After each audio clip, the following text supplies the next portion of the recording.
I didn't think the Warriors and Wolves would ever lose again, and then they did on the same night. Does Steph Curry have enough in the tank for one more Warriors run? Ja Morant finally heats it up. Austin Reaves helps carry the LeBron-less Lakers. Is it all sus or sustainable? I'll ask Matt and Hayes all that and more today on Locked On NBA.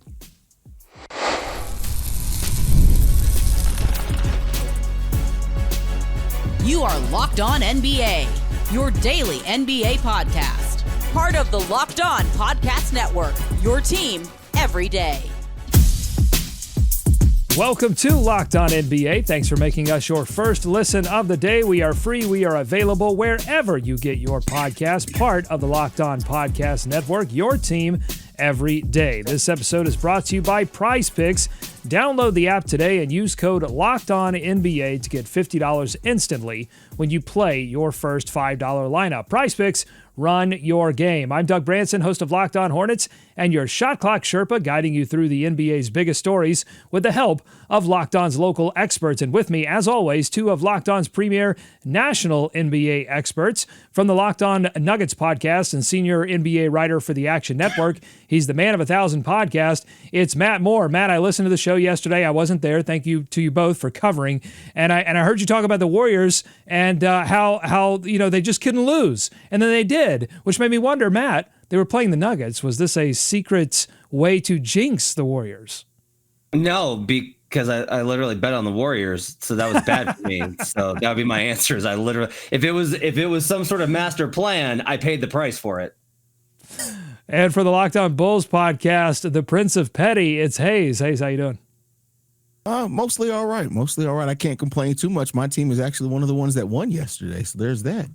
And we will talk about those Bulls coming up in a March Madness theme segment. I want some number one seeds in the NBA. I want some Cinderellas. I want to get in the mood here on Locked On NBA. But first, two of the hottest teams in the Western Conference, the Warriors and the Wolves, both ended their winning streaks last night. The Wolves lose to the Pacers on a wild Obi Toppin 3 in overtime. The Warriors drop only their second game when Jimmy Butler plays to a Jokic-less Denver Nuggets team. Locked On Warriors called the loss brutal. Here's more from them. The Minnesota Timberwolves finally lost. You had the Denver Nuggets at home without Jokic or Murray. Curry, who was questionable, and Quentin Post questionable. They both play. Everyone except Podziemski on the floor. And unfortunately, a lot of Warriors did not show up. The collective team effort was not there. The comeback a little bit too late. And the Warriors fall to the Nuggets. It was such a bad game for Steph. I mean, he just looked out of it from the very beginning, never got into it. Even though Draymond played well overall, he didn't turn it over 7 times like Steph, but his 4 were so bad. There was one with like 3 minutes left where they forced a turnover, had a chance to get back in the game, and he launched another full court pass that got intercepted. I mean, that might have been 3 of his 4 turnovers tonight. You got to stop it. After the game, head coach Steve Kerr said they need to find time for Curry to rest before the postseason. He said, quote, he's tired. Steph's been carrying us for a month. He's been amazing. We've got to get him some rest. You can see it. He just doesn't have his energy right now. So he's done some amazing things this season, Matt. Do you think he has enough in the tank to carry this version of the Warriors through another title run? No, he doesn't have enough. Last season, if you kind of look at the advanced detail on him, he peaked at around January, February, and then tailed off. Now, he had a phenomenal February again. It's getting harder for him to sustain this throughout the course of the season. That's just what happens as guys, I think, get a little older. Can Curry have a great playoff run? Yeah. Can he win a title? I don't think so. He's got more help now with Jimmy Butler.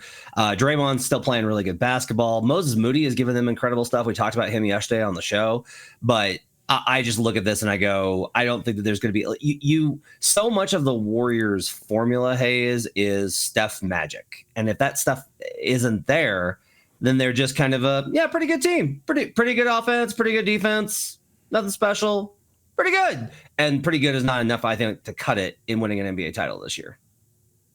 Yeah, it's not. But, I think you also got to counteract the fact that they may have a little Jimmy Butler magic when Steph magic may not be going on. And maybe that's what they're hoping for in the playoffs. The last time that I said to myself, I said publicly, there's no chance that the Warriors are going to win the title, was literally the last time they won the title. I did not think that they were going to go into, no matter how good they were that season. I was like, they're just not going to get over the hump. I can't see the team. So I've learned not to bet against the Golden State Warriors, not as long as Steph's on the team. Not as long as Steve Kerr is the coach. And now that you add in this other dynamic with Jimmy Butler, I think that they could still have enough. It's going to be tough. I'm not predicting them to win a title. I'm just not ready to count them out quite yet.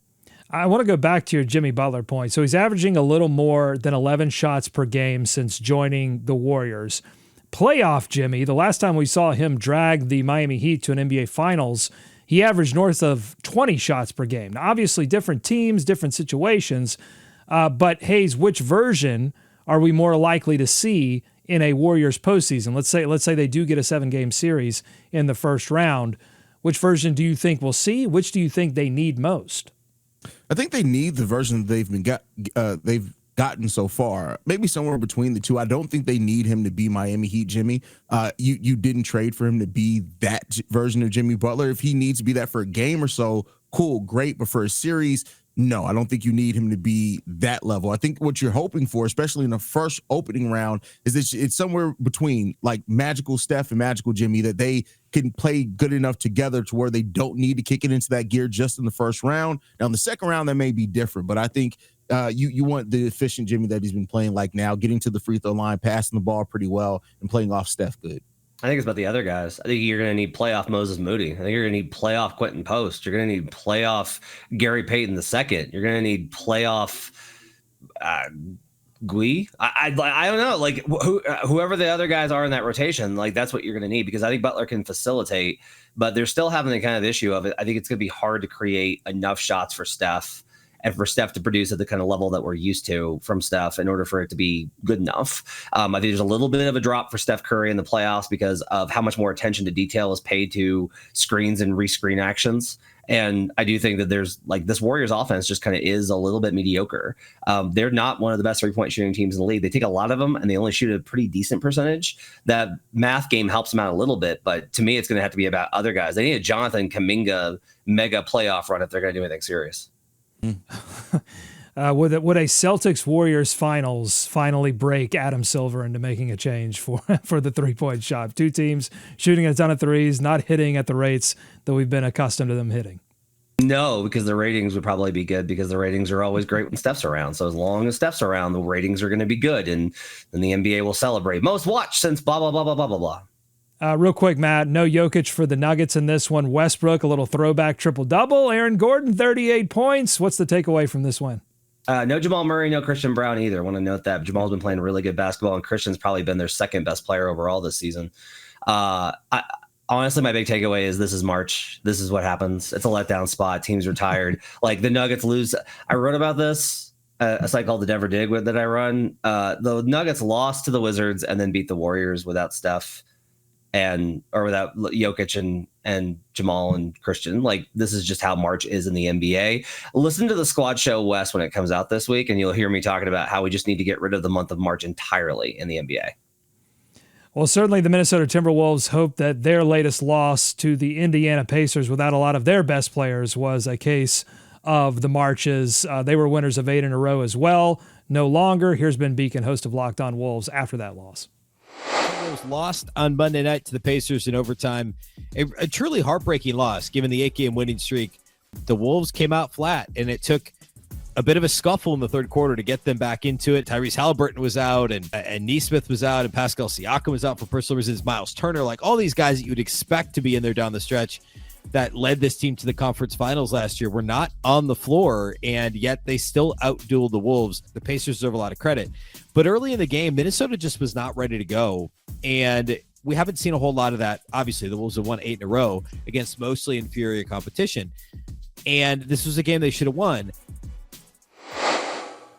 All right, so Hayes, which one of these losses concern you the most? Because they're eerily similar in how they set up. Does one of the losses stand out over the other?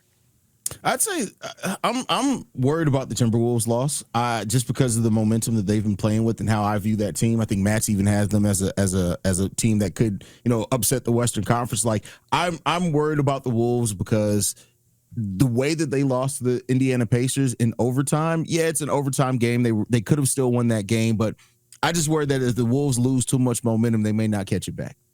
These are all Dr. Seuss games. I'm not worried about any of these losses. I tried, folks. Coming up on Locked On NBA, we'll get a little mad with March because March Madness is upon us. I'll have Matt and Hayes give me some NBA number one seeds, not by record. You'll see NBA number one seeds and Cinderellas. That's all coming up on Locked On NBA. Today's episode of Locked On NBA is brought to you by Hungry Roots. When it comes to grocery shopping and meal planning, I've always struggled to find the time between work and life and trying to eat healthier and trying to get Matt Moore to care about games in March. I'd buy things I didn't need, and I'd still end up stressed about what to cook. Then I discovered Hungry Root. It's been a total game changer. Hungry Root handles your grocery shopping and your meal planning, recommending meals based on your taste and your health goals. From anti-inflammatory to high-protein options, they've got it all. And the best part, every meal is ready in 15 minutes or less. Quick, healthy, and delicious meals delivered straight to your door. It doesn't get easier than this. Even my toddler, who's a notoriously picky eater, loved every meal that I made with Hungry Root. It made me feel like a rock star in the kitchen. You're going to love Hungry Root as much as I do. For a limited time, get 40% off your first box and a free item in every box for life. Go to hungryroot.com/LockedOnNBA and use code LockedOnNBA. That's hungryroot.com/LockedOnNBA. Code LockedOnNBA. One more time, hungryroot.com/LockedOnNBA. Code LockedOnNBA. Don't miss out. Today's episode is also brought to you by Monarch Money. Ever check your bank account and wonder, where did all my money go? Between dining out, online shopping, entertainment, it's easy to lose track. That's where Monarch Money comes in. Your personal CFO, giving you full visibility and control over your finances. Monarch Money isn't just a budgeting app. It's a complete financial command center with all of your accounts, investments, and spending in one place. You can go beyond just managing money and start actually building wealth. You might be surprised at how much you're spending on things like food delivery or streaming subscriptions. With Monarch, you'll see exactly where your money is going so that you can budget smarter and save more. Instead of juggling multiple apps, Monarch Money makes it easy to check your finances, track spending, and even plan for long-term goals all in one place. And if you're managing money with a partner, it's never been smoother. You can track shared and personal accounts, set goals together, and stay on the same page without the stress. Take control of your finances with Monarch Money. Use code LOCKEDONNBA at monarchmoney.com for 50% off your first year. That's monarchmoney.com, code LOCKEDONNBA for half off your first year. More Locked On NBA ahead. Thanks for making Locked On NBA your first listen every day. Your favorite NBA team has a free and daily newsletter. Go to LockedOnDaily.com and subscribe to stay up to date with local expert analysis and amazing writing from Katie Heindel, Mike Shear, and Locked On Fantasy Basketball tips from Josh Lloyd. We're days away from college basketball kicking off their tournament, so I wanted to get some number one seeds in the NBA and maybe a little Cinderella talk a little bit later. So, Hayes, we're going to start with you. Give me your number one seeds. Maybe it's one, maybe it's a couple. Cruise to the conference finals 4-0-4-0. Who's your number one seed? What's the team most likely to cruise to the conference finals? No competition, 4-0-4-0. Man, that's a great question. Oklahoma City? Thunder. Yeah, there you go. I'm going to go to Thunder here. Thunder. Why Thunder? Why the Thunder, Hayes? Yeah.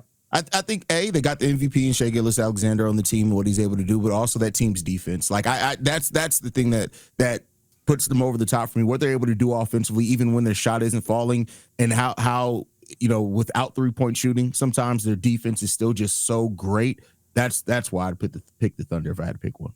Yeah, I think you gotta have the Thunder here. I would like to put the Cavaliers first, but Cavaliers, if we're doing the March Madness, the strength of schedule isn't as good. Their conference play just isn't gonna give them the kind of bump there that you're gonna need there. Quality wins aren't as high. Thunder have got such a consistent resume beating the absolute snot out of teams. I mean, they've got a plus 11 net rating.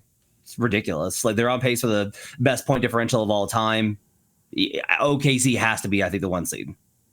It's interesting that you pick OKC here. As much as you've talked up the Western Conference and talked down the Eastern Conference in terms of just strength up and down, to pick OKC as the most likely to go 4-0-4-0. It's interesting. I think so. I think so. I think, it is kind of funny because it's like if you were to build a bracket based off of this, you would have to think that the Thunder are a little bit more vulnerable because if they were to play more Western Conference teams, I think all those teams have a chance against them. Like I think that's like really tough versus the East is so weak. But I do overall just kind of find that the Thunder at some level, you just have to be like, look, this defense is so good. Their defense is so much better than everybody else. They have like the resume has to have been put there that they have the opportunity to be the one. All right, next up, home teams in the first round that you're most worried about getting bounced, your number 1 seeds, and home teams in the first round, just based on today's standings, you're most worried about getting bounced in the first round. How about the Houston Rockets, who almost dropped a game to the what's left of the Philadelphia 76ers before a miracle comeback got them the win? Is that a team, Matt, that you're most worried about getting bounced in the first round? I'm going to say the Denver Nuggets. Oh, wow. Their defense is atrocious. I found this stat, which I think is really fascinating. So on NBA.com, you can look at all of the stats for when teams win or when they lose. So amongst all teams, when they lose, right? So you're not expecting good performance. The Denver Nuggets last year had the second best defense in the NBA. So they lost pretty close because their defense was actually second best in the NBA amongst all teams when they lost. This year, it's 29th. That's the drop-off. They are awful. Personnel, execution, scheme, effort, all of it. Across the board, horrific. And a team like that, if you don't play serious defense, you're going to get caught. And I think they might rely on, we'll be fine. They did this last year. They're like, it'll be fine. And those Laker games were too close. And then they got absolutely punched in the mouth by the Wolves and were chasing for much of that series, Hayes. So I'm going to say the Denver Nuggets. Just for clarity here, we're talking about teams that are going to host the opening playoff series, right? That's right. Okay. I'll say the Detroit Pistons in the East. They're only team out of the top 4 seeds in either conference that doesn't have at least 20 wins at home. I'd say the Detroit Pistons. And right now, they're a game back of having that opportunity, but the Milwaukee Bucks certainly look vulnerable. So that definitely can happen. And then we'll see what happens with Indiana as well. Going back to the Nuggets defense piece of that, Matt, how concerned are you that would cost Nikola Jokic an MVP? I think it's done. Shai Gilgeous-Alexander. It's over. It's done. I will tell you that, like, I was ready to be like, I will go to war. This is the greatest offensive season I have seen of all time. He had a 30-20-20. Like, it's got to be Jokic. And then I looked at like how he's played this month. Do you realize that amongst all players, the 25% usage rate playing 30 minutes a game? So basically star player usage. Jokic has the worst on-court defensive rating of any player amongst those teams. There's 46 of them in the month of March. He's the worst. It's been atrocious. That's enough to cost it for me. You can be not great defensively. Lots of players were bad defensively and won MVP. James Harden won MVP. You can't be this bad. It's been really bad. Jokic's defense has been that bad, and it's only been bad this month. But when you're going up against Shai and the kind of efficiency he's putting up on this level of team with that kind of wins, and his defense is that good, it's toast. It's over. Shai's the MVP. Okay, but Hayes, is there a sneak argument here that they've needed Jokic to be that great offensively?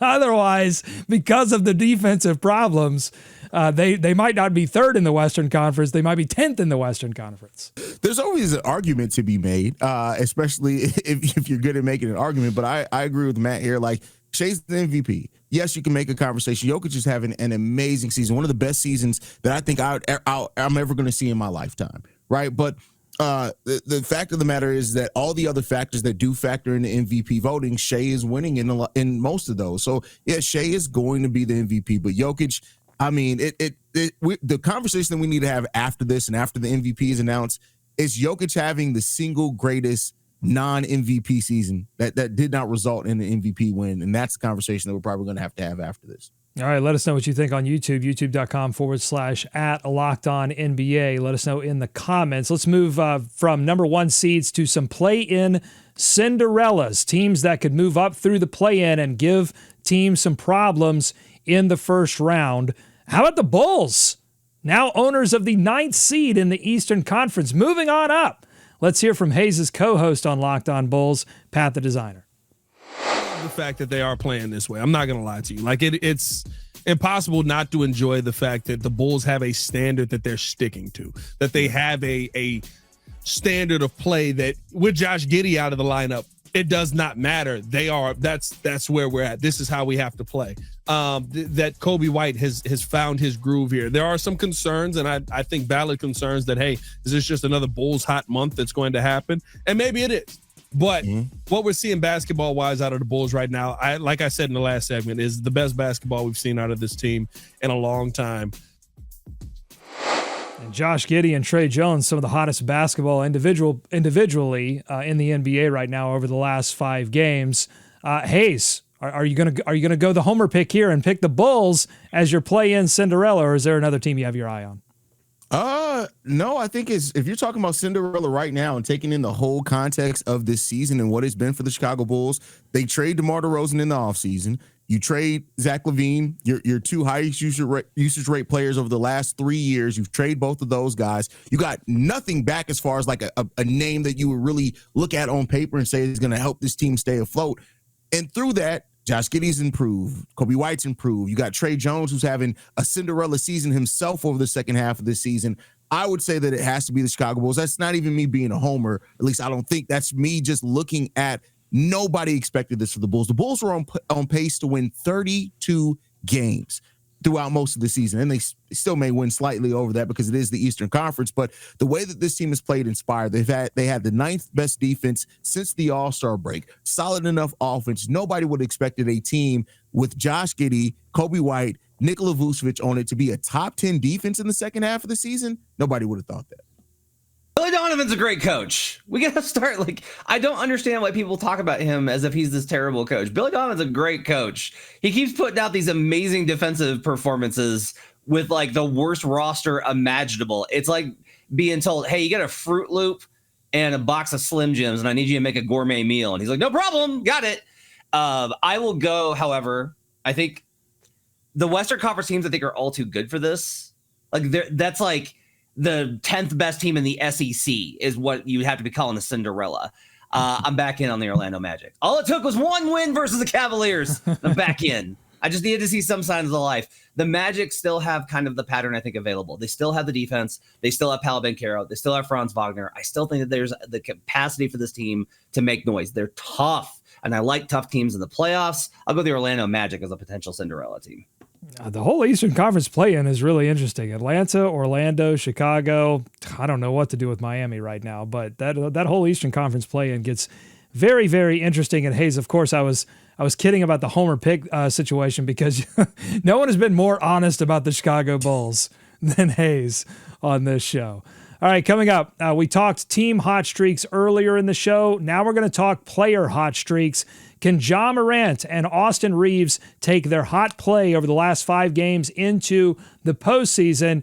And are Quentin Grimes, are his flames real or just some more March Madness? We'll do sus or sustainable coming up on Locked On NBA. Today's episode of Locked On NBA is brought to you by PrizePicks. Basketball season, it's heating up. Oh, it's as hot as ever. And there's no better way to get in on the action than with PrizePicks, the best place for daily fantasy sports. With PrizePicks, it's simple. Just pick more or less on at least 2 player projections for a shot to win up to 1,000 times your cash. It's easy to use, available in over 30 states, and lets you mix and match projections across different sports. This week, you can lock in Luka Doncic for more than 25 points, maybe grab Jason Tatum for more than 8 rebounds. I mean, John Corrales can't stop talking about Tatum's passing. Maybe you lock him in for 5+ assists. The best part, PrizePicks makes it fast and easy. You can set your lineup in under a minute, and when you win, your payout hits your account in as little as 15 minutes. Plus, don't forget about Taco Tuesday. Well, today's Tuesday. Every Tuesday, PrizePicks discounts select player projections up to 25%, giving you even more value on your picks. Download the app today and use code LOCKEDONNBA to get $50 instantly after you play your first $5 lineup. That's code LOCKEDONNBA for $50 instantly after you play your first $5 lineup. Got something special to tell you about, and then we'll be back for more Locked On NBA. The NCAA tournament is here, and so is the Bracket Breakdown. Locked On Podcast Network and Amazon Fire TV channels are teaming up to deliver NCAA tournament coverage like never before. Watch studio shows featuring former players and Locked On's local experts as they guide you through every upset, buzzer beater, and bracket matchup. Stream it all for free on Amazon Fire TV channel. Search Bracket Breakdown to see it all for free. It's your team every day.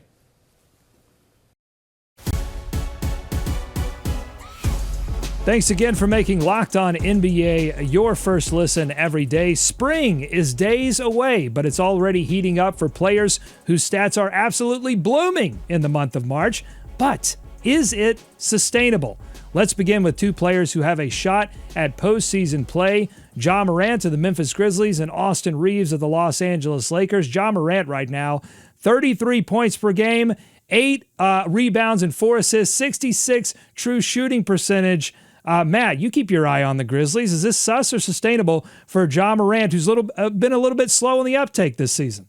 I think it's sustainable. I think Ja was going to play better. I think that a lot of this was about how long he was gone from the game and getting back. He had a shoulder injury last year. All of that coming together, I think, at the right time. It's why the Kings loss last night was so frustrating. They should have waxed that team, and them not getting that done is just another indication of how stupid March basketball is, Doug Branson. But I will say that I think Ja Morant is heading in the right direction. I like where the Grizzlies are at overall. I think they're going to be dangerous once the calendar ticks over to a much better month of April. They better hope it's sustainable, because this is what they're going to need if they want to go on a deep playoff run. They're going to need superstar Ja Morant. They're going to need Ja Morant that's playing at an almost top 10 player level in the league. That's what they're going to need from Ja if they're going to want to go deep in this playoff. So I'll say that it's sustainable, because we've seen Ja go Super Saiyan before, and Ja does like being called a Super Saiyan, so that's why I'm calling him that. And they're going to need that in this playoff push.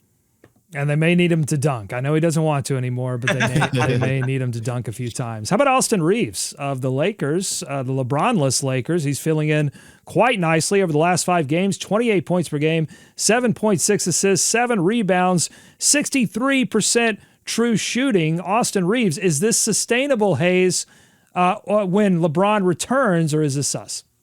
No, it's not. It's not sustainable. I don't think it is. Once you have Luka and LeBron and this team at full capacity, no, I don't think it's going to be sustainable at all. The Los Angeles Lakers are the only team, other than the Houston Rockets, of the top teams in either conference, which they've fallen down since this injury, but that their top 3 players per usage rates don't have a net rating of above 5.5, I think, something like that. So no, it's not going to be sustainable. I don't think it is. They need it to be, but I don't think it will be.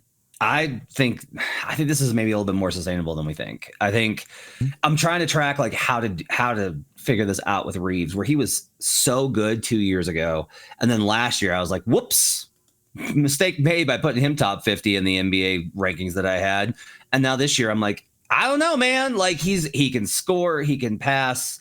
They're somehow managing to hide him and Luka defensively, which continues to be just absolutely incredible. And JJ Redick probably needs to be like runner up for coach of the year for that alone.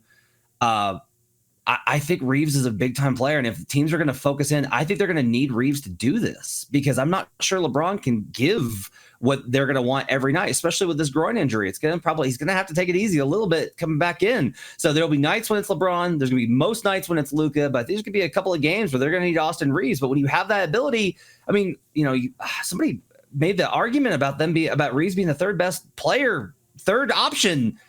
I was like, no. And then I started thinking about it, and I was like, well, And so it's like, I don't know, man. He's really good. He's just really good. All right, let's talk about Quentin Grimes. 32.6 points per game, 5 rebounds, 5 assists, and a 66% true shooting percentage over the last 5 games. 46 points last night in that game that I mentioned, Houston needing overtime, 144 to 137 to get it over on the Sixers. Quentin Grimes coming over from the Mavericks. I haven't checked lately, but I'm sure the Mavericks don't need 46 points from Quentin Grimes, right? They don't need just another human body, I don't think. Anyway, Quentin Grimes, sus or sustainable? Is this just getting a lot of burn on a bad basketball team in March, or can Quentin Grimes carry this over into next season when the Sixers maybe can try to contend for the playoffs again? Matt, what do you think? Here comes the money. This is about the money. He is looking for that big contract, and he's going to get it based off of this performance. Somebody's going to pay him based off of that. And that's going to be up to Grimes in terms of how he reacts to it. I no longer am like, well, he's just doing this to get the contract, and then he'll settle back down. Some guys do. Some guys get paid, and then it's like, all right, I got it. Cool. I'm going to coast here so I can make sure to extend my career. And some guys, Jaylen Brown, I think most notably, are like, no, I got paid, so I need to live up to that contract. I am going to live up to that deal because I'm getting paid this much. I really appreciate it when players do that. When they're better after they get paid, I have so much respect for guys because I think there's a tendency for all of us to relax if you get that kind of promotion wherever you are. So that, to me, is what this is all about. It's all about the money and whether or not the Sixers want to give him the big new deal or if he signs somewhere else this summer. Yeah, I can't. It's sustainable into next season. No. If you ask sustainable for the rest of the season, I'll say yeah, because somebody got to take some shots in Philly. Somebody has to take the shots. Why not it be Quentin Grimes? But next year, no, not this level of production. I do hope he's going to be able to go somewhere and be a productive player because I do think he still has a long career ahead of him to where he can still grow his game. But to ask if this is going to be sustainable going into next year, this level of play, no, there's no way I would bet on that. All right, if you like what you heard today, subscribe to Locked On NBA wherever you get podcasts, including on YouTube, where you can let us know what you think in the comments. Thanks to Matt and Hayes for their expertise as always. Thanks for making Locked On NBA your first listen. Check out Locked On NBA Game Night on this same feed. They're recapping every game every night. Enjoy tonight's action. Be kind to each other, and we're going to see you right back here tomorrow on Locked On NBA.